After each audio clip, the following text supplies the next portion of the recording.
olahraga rekreasi dengan NIM 1605625139. Perkenalkan, nama saya Faras Laki Arianto dengan NIM 1615625055 dari Prodi Olahraga Rekreasi. Nama saya Franky Yurdan Limbong dengan NIM 16056-25041 dengan Prodi Olahraga Rekreasi. Terima kasih. Di sini kita akan mewawancarai alumni dari olahraga rekreasi yaitu Bang Esa untuk memenuhi tugas mata kuliah wawasan pendidikan yang diampu oleh Bapak Coach. Sekian, terima kasih. Halo semuanya, di sini saya sedang bersama coba kenalin. Saya Esa. Boleh perkenalkan nama, tahun lulus dan pekerjaan abang saya. Oke. Saya Esa. Saya khususnya dari alumni olahraga rekreasi angkatan 2020. Untuk pekerjaan saya adalah sebagai pelatih dan juga saya sebagai owner dari Morsi Management yang dimana menaungi open trip segala macam dan juga kebutuhan outdoor activity. Oke, pertanyaan selanjutnya itu apa yang membuat abang memilih profesi ini? Sebenarnya kalau dibilang untuk memilih profesi ini, yang pertama itu udah dari bakat saya sendiri, khususnya di bidang outdoor activity, entah dari trip pulau, trip gunung, dan juga alat-alat outdoor activity dan segala macamnya. Dan juga saya juga mempunyai kemampuan untuk melatih sebagai macamnya tuh melatih atlet atau melatih anak-anak yang baru berusia 3 sampai dengan 7 tahun sih, seperti itu. Oke. Pertanyaan selanjutnya, apa tugas dan tanggung jawab utama dalam pekerjaan abang? Kalau untuk tugas dan tanggung jawab khususnya dari Morsi Management yang punya saya sendiri, karena saya yang punya, saya tugasnya adalah menaungi semua kebutuhan dari manajemen tersebut, terutama kalau misalnya ada trip pulau, jadi itu trip pulau saya menaungi entah dari tim-timnya dan juga dari pihak pulaunya. Kecuali untuk gunung juga sama juga, nggak beda jauh, yaitu terkait gunungnya kita mau kemana, tripnya mau kemana juga, dan juga tim-timnya. Kalau untuk anak-anak yang saya latih dari segi renang, floorball dan segala macam, itu saya sebagai tanggung jawabnya kurang lebih sebagai pelatih gimana caranya untuk mendidik anak sebagai atlet yang berprestasi. Oke. Pertanyaan selanjutnya, seberapa penting sih pendidikan dalam menunjang pekerjaan abang? Kalau dibilang penting itu sangat banget penting, karena kalau misalnya kita nggak berpendidikan, kita nggak punya yang namanya wawasan yang lebih luas lagi, terutama untuk di tahun ini atau tahun yang akan datang. Kalau misalnya kita nggak punya bekal ilmu yang bakal kita tuangkan nanti ketika di dalam proses pekerjaan, itu kita bakalan stagnan, diem aja, dan kita nggak bakal bisa berprogres untuk depannya sih. Pertanyaan selanjutnya, mata kuliah apa yang paling membantu selama bekerja?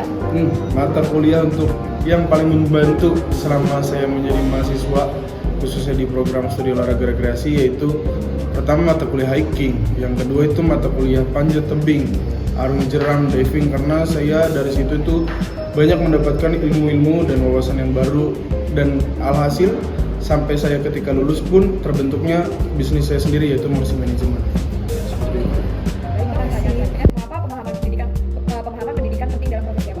Karena kalau misalkan kita nggak punya pemahaman soal pendidikan yang saya tuju, khususnya dalam bisnis saya yaitu Morsi Management, itu nggak bakal mendapatkan relasi yang cukup luas. Karena Morsi Management itu mencakup sebagai trip-trip yang tadi saya bilang tentang gunung, olahraga rekreasi itu mencakup tentang soal gunung juga, karena pun juga ada mata kuliahnya. Saya mendapatkan relasi dari berbagai macam gunung, khususnya dari program studi olahraga rekreasi ini. Yang kedua untuk pulau, karena di program studi olahraga rekreasi itu ada mata kuliahnya diving, jadi kita pergi ke pulau, kenal sama pulau dan juga relasi, dan juga kita didukung sama dosen-dosen kita sendiri, yang dimana tuh sangat berpengalaman, punya pengalaman lebih diving, hiking, climbing dan segala macamnya. Kalau misalkan kita tidak punya pemahaman, otomatis kita nggak bakalan mendapatkan ilmu seperti itu, dan juga saya nggak bakal bisa berkembang terkait bisnis saya sendiri yaitu Morsi Management. Kompetensi apa yang harus dimiliki lulusan olahraga rekreasi agar siap bekerja?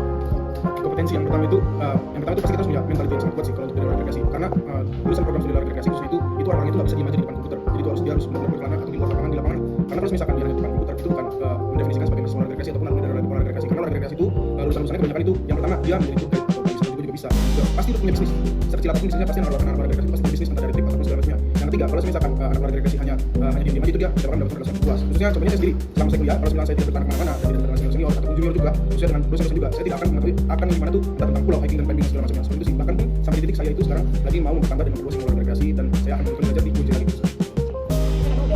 Wawasan pendidikan itu apa manfaat mata kuliah wawasan pendidikan dari pekerjaan abang?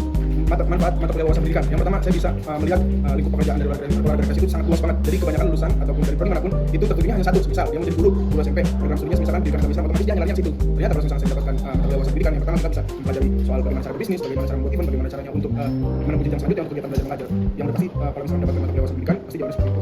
Baik, pertanyaan selanjutnya, apa saran abang untuk mahasiswa program studi olahraga rekreasi yang mau masuk di dunia kerja? Kalau untuk saran dan masukan saya, yang pertama olahraga rekreasi jangan pernah diem aja, jangan pernah diem aja di rumah ataupun di kos dan segala macam. Kalau diem di rumah atau di kos dan segala macam, itu kalian bakal membuat diri kalian itu stagnan. Yang pertama kalau olahraga rekreasi itu dunianya dia itu lapangan. Itu udah pasti kalau kalian terjun ke lapangan manapun itu pasti bakalan mendapatkan rekreasi. Contoh yang pertama dari sisi olahraga rekreasi, entah itu dari pekerjaan yang sangat kecil, yaitu kayak fasilitas outboard, gunung, pulau dan segala macamnya. Karena kebanyakan mahasiswa olahraga rekreasi itu tidak stagnan. Yang saya lihat sendiri, khususnya saya sebagai alumni juga merasakan seperti itu. Terus misalkan merasakan ada yang merasakan stagnan, itu karena olahraga rekreasinya atau mahasiswa belum berani keluar dari zona nyamannya. Karena identifikasi dari masalah anak-anak atau mahasiswa olahraga rekreasi, karena di kampus sendiri itu mahasiswa olahraga rekreasi itu paling dibutuhkan. Yang pertama dalam kegiatan kampus yaitu pengurusan campur, terus kegiatan panitia ospek, dan juga kita punya program sendiri dari program rekreasi yaitu bakti sosial yang setiap tahun diselenggarakan di luar daerah. Oke bang, pertanyaan selanjutnya, apa tantangan terbesar yang pernah abang hadapi dalam pekerjaan ini dan bagaimana cara mengatasi? Kalau untuk tantangan yang saya punya khususnya di bisnis saya sendiri, yaitu bagaimana caranya bendera saya itu selalu berkibar di tiang paling atas. Maksudnya adalah bagaimana nama Morsi itu selalu terlihat sama dunia outdoor. Itu tantangan terbesar saya. Yang kedua, bagaimana cara mengatasinya? Pertama, saya harus bisa mencampur dan harus tahu pasar bagaimana nih kegiatan outdoor activity ini harus terlaksana dalam dunia pekerjaan. Yang pertama, kalau misalkan dibilang tantangannya dan minusnya itu saya belum bisa mengatasi bagaimana cara untuk pemasarannya, yaitu bidang sosial manajemennya dan juga sosial medianya. Yang kedua, itu untuk kebutuhan pasarnya. Otomatis yang saya lihat untuk trip dan segala macam khususnya ada di program studi olahraga rekreasi sendiri dan juga di UNJ sendiri dan juga kebanyakan dari corporate yang saya akan jalani seperti kayak misalkan ada trip yang saya jalani pembinaan dan segala macam pembukaan segala macam itu menjadi tantangan terbesar saya dan saya lagi melakukan itu sebagai bagaimana cara mengatasinya. Lagi, pengalaman apa yang paling berkesan selama bekerja dan apa pelajaran yang abang dapatkan dari pengalaman tersebut? Pengalaman terbesar saya yang saya dapatkan dalam menjalani kegiatan outdoor activity khususnya di Morsi Management. Yang pertama, saya mempunyai tim yang sangat kuat dan juga saya bisa menaungi semua adik-adik saya khususnya di program studi olahraga rekreasi. Saya bisa mengajak adik-adik saya bekerja dalam bidang apapun itu dan juga keuntungan terbesar saya adalah saya bisa berprogres untuk bagaimana caranya bendera saya itu berkibar di tiang paling atas. Bang, pertanyaan terakhir, jika abang diberi kesempatan untuk memberikan masukan kepada program studi olahraga rekreasi, apa yang perlu ditingkatkan agar mahasiswa sekarang lulusannya lebih siap menghadapi dunia pekerjaan? Kalau untuk masukannya, untuk mahasiswa olahraga rekreasi sebelum mereka pada lulus, tantangan terbesarnya yang harus disiapkan adalah yang pertama itu harus benar-benar keluar dari zona nyaman, jangan hanya diem aja. Anak-anak olahraga rekreasi kalau misalnya hanya diem aja itu benar-benar dia seperti kayak macam bukan olahraga rekreasi. Identitas anak olahraga rekreasi itu adalah berkelana. Sekalinya dia udah pada berkelana, itu udah pasti kebuka sudut pandang anak-anak olahraga rekreasi dia mau bekerja sebagai apa. Contohnya saya sendiri, karena saya sendiri udah berpengalaman akan hal itu dan juga saya udah berpergian kemanapun terkait olahraga rekreasi di antara Indonesia. Gunung yang belum saya daki adalah Gunung Sumatera Bang, sama Gunung Papua. Kalau untuk pulau semua daerah Pulau Jawa, trip-trip ke pantai segala macam Pulau Jawa saya udah juga. Dan juga untuk climbing saya hanya baru di Jawa Barat dan Jawa Tengah. Berkat dari saya menempuh wawasan pendidikan di mata kuliah yang berada di dalam program studi olahraga rekreasi. Oke bang, mungkin cuma itu aja pertanyaan yang sempat ditanyakan ke abang, kalau lebihnya mohon maaf. Mas gue bang, soalnya dan jawabannya bang. Sekian video wawancara dari kami, kurang lebihnya mohon maaf. Assalamualaikum warahmatullahi wabarakatuh.